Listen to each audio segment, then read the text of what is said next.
Speaking less is a superpower that gains the respect of your friends, gains the respect of your colleagues, gains the respect of high net worth individuals, gains the respect of everyone. And it doesn't even cost you anything. It takes less work to be silent. And you're asking, and you're telling me, oh, easier said than done. I don't know. Like, I, I get nervous whenever I talk to people. So when there's this, silent gap, I need to fill it. Ask yourself why.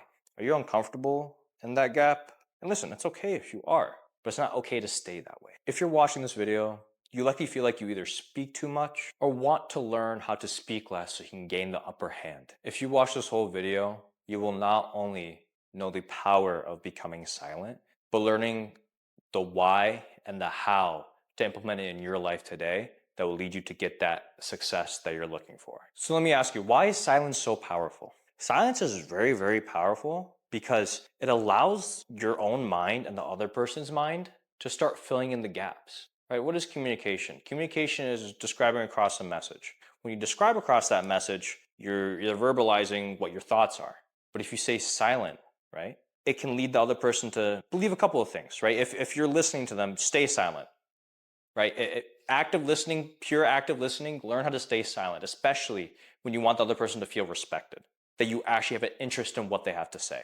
It's the biggest form of flattery because you're giving them the stage to feel important. And what do people feel like? When people yearn to feel important. We are in an age of constant noise. And so if you can learn this one thing, do you know how much it would separate you from the rest of the competition, from everyone else? In terms of dark psychology, if you learn how to become silent and you're talking to someone, they can start feeling uncomfortable that they're silent.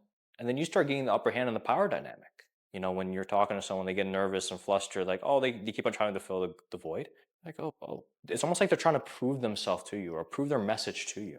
You have the upper hand. Let's take a business situation, for example, right? This is one of the most powerful tools you can use, and the most powerful tool that a lot of salespeople just miss out on because of various reasons, maybe just ego or feeling the need to prove themselves or the nervousness. When you stay silent and you're talking to a prospect, what that allows that silence to do is to breed room for that prospect to let out his thoughts, let out his needs, let out his values, let out what problems he's trying to solve or he or she problem to solve. That's your whole goal. Because unless you truly understand what that person's thinking, how can you help them as a salesperson? One very, very, very important thing to do when you give that silence is frame your questions. When you start framing your questions, you guide them to the outcome or verbiage that you want them to say. And then you just stay silent and let that come out. And from there, once you have that silence, there's more data points for you to extract for you to start your attack. I won't say like attack, but if we're using in a war analogy, yeah, sure, an attack to start communicating to an undesirable outcome that you're looking for.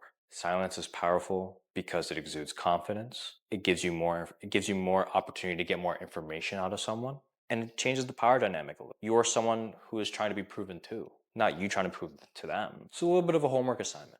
Try this out. When you're talking to someone, whether it be a colleague, your manager, your friend, let them talk. Ask them questions, just stay silent. And then let there be a pause after they finish something. People tend to get squeamish. People tend to want to fill the gap. And then from there, they might say something that you're looking for, or they might, start talking even more. It's a skill. I'm not saying you have to stay silent all the time, and that's like you should need the power dynamic on everyone. But if you want to practice that skill, it's extremely, extremely important to get the practice. So when you are in situations where it could be useful, then you know how to convey and how to use that tool properly. Try it out.